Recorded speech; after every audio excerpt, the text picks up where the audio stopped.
Имаме още 2 лекции и след това ще може да си работите цяла нощ и цяла вечер по презентациите.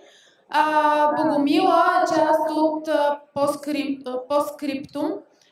Това отново е Venture Fund. Също ще е жури на финала и също добре е да чуете малко от нея за това какъв е нейният личен път в света на предприемачеството и в света на устойчивостта. Тя е човек, който разбира от устойчиви идеи, от екология, така че всички, които се занимават с такива идеи, е добре да я чуят и после, ако искате да си говорите с нея, въпросите към нея ще са извън сцената, за да напреднем във времето.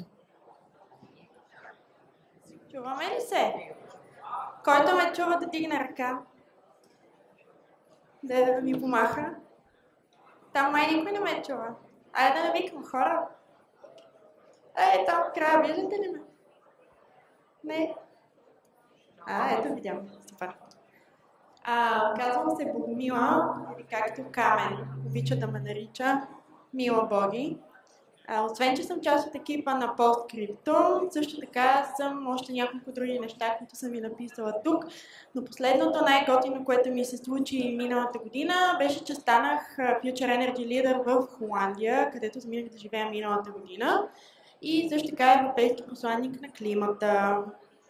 Освен всичко това, съм и social media ентусиаст, за което също ще ви разкажа малко по-късно. Сега, заглавието на презентацията, което пише в програмата, беше как да направим зелените идеи да работят, но всъщност това, което ще ви разкажа, е по-скоро какво научих аз, докато се опитвах да направя така, че зелените идеи да работят. Сега, зелените идеи въобще са, може би, най-голямата възможност на нашето време, защото, не знам дали знаете кой е казал това, този цитат, който съм сложила тук, но този човек вярва, че следващите 1000 unicorns, еднорога, ще бъдат компаниите, които не са медийни компании или технологични компании, те ще бъдат бизнесите, които разработват зелени иновативни решения. Можете ли да познаете кой го е казал или поне какъв тип човек го е казал? Някой има ли някаква идея? Стив Джобс каза някой. Мъск. Други идеи? Грета Тунберг. Всъщност, това го е казал Лоренс Финк, който да, точно така, на BlackRock. Милиардер. Защо ви го разказвам това? След като човек, който има толкова ужасно много пари, казва това нещо, може би трябва да се замислим. Защо? Защото светът става все по-топъл и по-топъл. Моя приятел си прави шеги с мен. Светът става все по-топъл и по-топъл. Това е нещо, което науката е доказала абсолютно безкомпромисно и дори няма да прекарвам много време да разсъждаваме и да разискваме тази тема, но човешкото дейност и влияние върху Земята са направили така, че Земята се затопля и нещата за нас започват да изглеждат все по-катастрофално. Това са всички сценарии, при които се вижда ясно към каква катастрофа сме се засилили. И единственият теоретичен вариант, при който ние успяваме да се справим като хора в този свят, е когато разработим и приложим всички тези иновативни решения, така че да държим въглеродните емисии под контрол и до някакво определено ниво. Сега, преди да сме си прерязали вените и да се чувстваме ужасно зле и оплашени от това какво ни предстои, трябва да осъзнаем, че освен страшно, това всъщност е и уникална възможност. И се връщаме към това, което Лайден Финк е казал за следващите 1000 еднорога. Къде ще бъдат те? Значи, в момента сме на такъв етап, че хората трябва да преосмислим абсолютно всичко, което правим. Как се придвижваме, как се захранваме с електричество, как отглеждаме храната си, въобще по какъв начин почистваме земята си. Всичко от А до Я трябва да бъде направено от начало по иновативен начин. Може би изглежда сложно, но е и супер възможност. Какво правим ние в PostScriptum? Ще ви разкажа набързо. Ние имаме няколко основни направления. Като цяло инвестираме в така наречената енергийна трансформация, основно в вятърна енергия. Като това е основният ни бизнес, но освен това правим и някои други доста иновативни и различни неща. Едно от тях, което мисля, че ще ви хареса, съм добавила тук, е, че имаме в компанията, често се предикаме, че сме купили дъскорезница.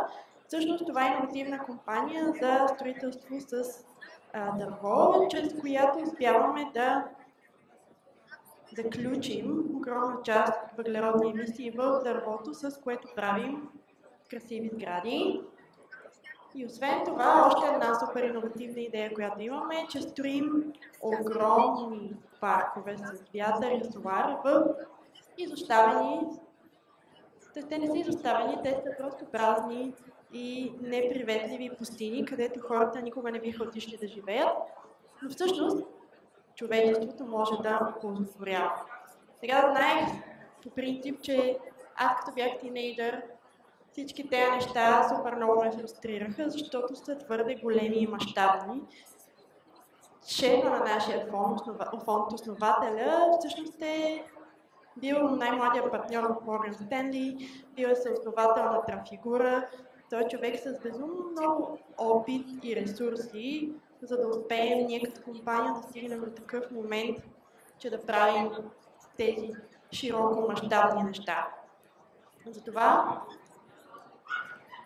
след малко, това ще бъдете вие, когато се опитам да разкажа някои малко по-relatable, както казвам на български, неща, с които малко повече да се свържете и по-скоро ще бъдат свързани с моята история. Помням си, когато бях на вашите години и знам, че не ме вдъхновяваха толкова да работя истории за големи мащабни неща, които аз точно в този момент в моя живот не мога да постигна. Ме вдъхновяваха личните истории на хората, на които се възхищавах. Когато бях тинейджър, всъщност някой, може ли ви каже, кой е гледал Бенджамин Бътън? Филма. Историята на Бенджамин Бътън за едно момче, което се ражда като много старо бебе. След това започва да... Да.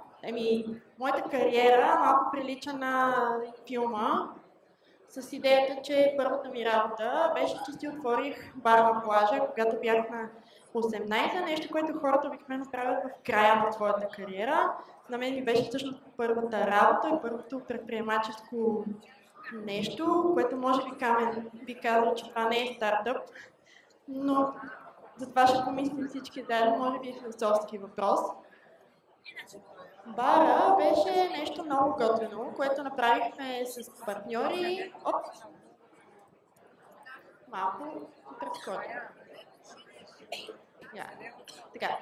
И всъщност това, което исках да ви разкажа за бара е, че беше различен. Това беше 2010 година, когато го отворихме. Ние бяхме първите хора, сред първите, които започнахме тази по-инновативна линия на мислене в посока здравословно хранене, това хората да ядат повече плодове, да не пият толкова алкохол, да изтравняват по определен начин, начинът, по който да миксират храните, да бъде точно определен. Бяхме първите хора, които внесоха по това време в Лозенец аперол. Някой тук пие ли аперол или сте още много малки? Знаете вече колко е известен аперола. Тогава, когато ние го донесохме от Австрия, никой не беше чувал и всички не можеха, даже с отвращение гледаха как миксираме просеко с аперол и сода. Това, което тук виждате, е един от нашите успехи. Всъщност това беше моя идея, маркетинг идея. Направихме едно старо трафанче в нашите цветове и го направихме като кресло на плажа, точно пред бара ни. Този находчив търговец тук, който пише, това не беше във Варна, между другото, но това вестниците, няма да считам на тях, всъщност съм аз. И за известно време се чувствах, че съм доста успешна с това, което правех и си мислех, че съм постигнала много, защото изкарахме много пари. Инвестицията ни се изплати за една година, още на втората година вече изцяло си купихме всичко. Правихме иновативни неща, възхищаваха ни се, работихме само през деня, понеже родителите ми не ми даваха да работя нощно време. Изплащахме си собственото образование и се чувствах наистина уникално. Обаче по едно време, на 5-та-6-та година, осъзнах, че колкото и пари да изкарвам, колкото и да ми върви бизнеса, да ми е интересно, нали, ние успяхме всяка следваща година да оптимизираме все повече и повече баланса между приходи, разходи, това как менажираме екипите, така че да имаме повече печалба в края на годината. Но въпреки всичко, когато виждах какво се случва на море, по какъв начин се менажират процесите на изхвърляне на отпадъци, на зареждане на стока, откъде идва тази стока, как се отглеждат тези плодове и зеленчуци, пластмасата, как се използва въобще на Черноморието, колкото и ти да се опитваш да прилагаш някакви малки иновации на твоето микрониво, когато се опитваш да скочиш нагоре, също става все по- и по-трудно. И осъзнах, нали, заедно с първите катаклизми, които се случваха по българското Черноморие. Тук на тази снимка гледахме на камера как морето буквално се опитва да изяде нашия бар. И беше супер депресиращо и си казах, не мога. Ще се откажа и ще се опитам голямото, нали, всъщност, как казва, голямото осъзнаване, до което стигнах, беше, че искам да правя с живота си смислени неща и да помагам, така че реално човечеството да върви в правилната посока. И основният извод, до който стигнах, защото започнах един стаж в Швейцария, след още един стаж в България, който беше на тема консултантство в устойчивото развитие.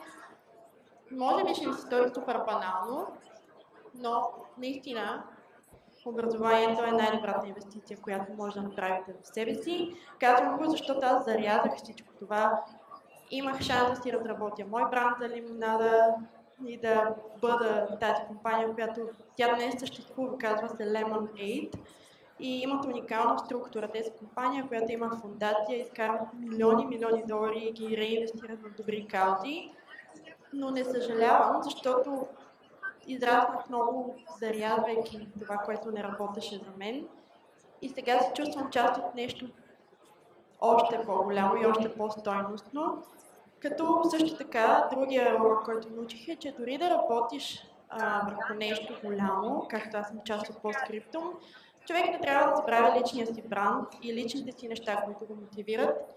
И всъщност за това казвам, че съм работила много в себе си, дори към работа, като добавка. И другото проникновение, до което стигнах е, че последните години забелязвам, че днешният консуматор става все по- и по-зелен. Тоест той все повече и повече е готов да плаща повече пари, за да се чувства добре, когато си купува нещо.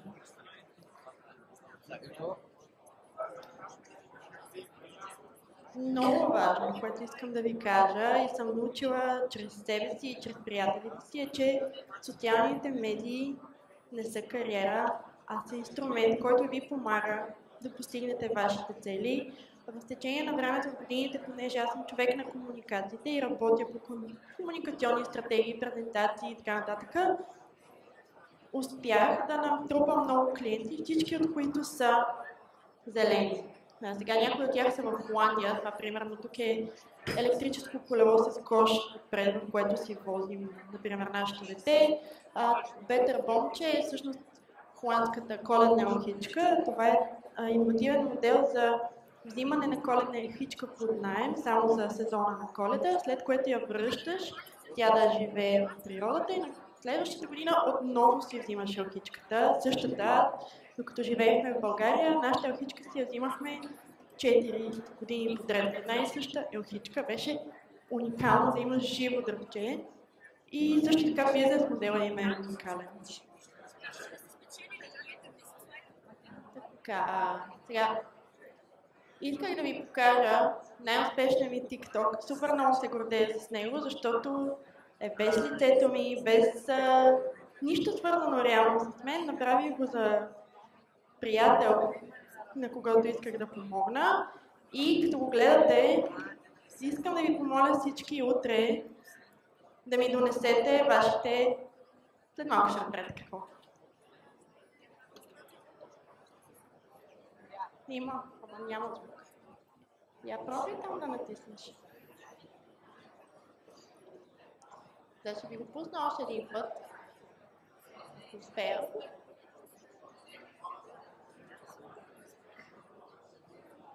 Чакаме. Да, всъщност това е TikTok за капачките на вашите шишета. Може би знаете капачки за бъдеще.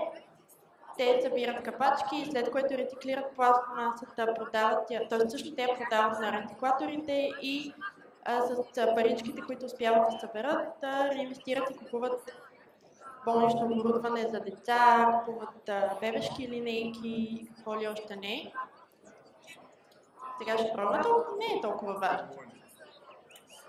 I just want to say that.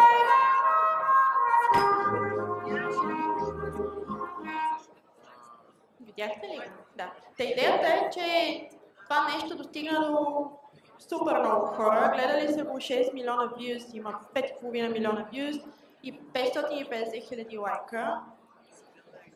Това помогна супер много на кампанията на Лазар, когато го правихме и наистина успяхме чрез нещо толкова простичко да постигнем големи резултати. И ми се искаше да ви го споделя като някакъв вид вдъхновение, да видите, че social media не е само инфлуенсър маркетинг, а става дума за правилните послания в правилното време към правилните хора, както и Камен каза. Общо взето, моля ви, когато правите вашите идеи, да мислите нали, точно за reduce, reuse, recycle, reimagine, redefine. И най-важното, нали, всъщност как вие носите стойност на хората около вас, но и на самите себе си. Според мен това е най-успешният начин един човек да бъде добър предприемач или в това изобщо, което прави.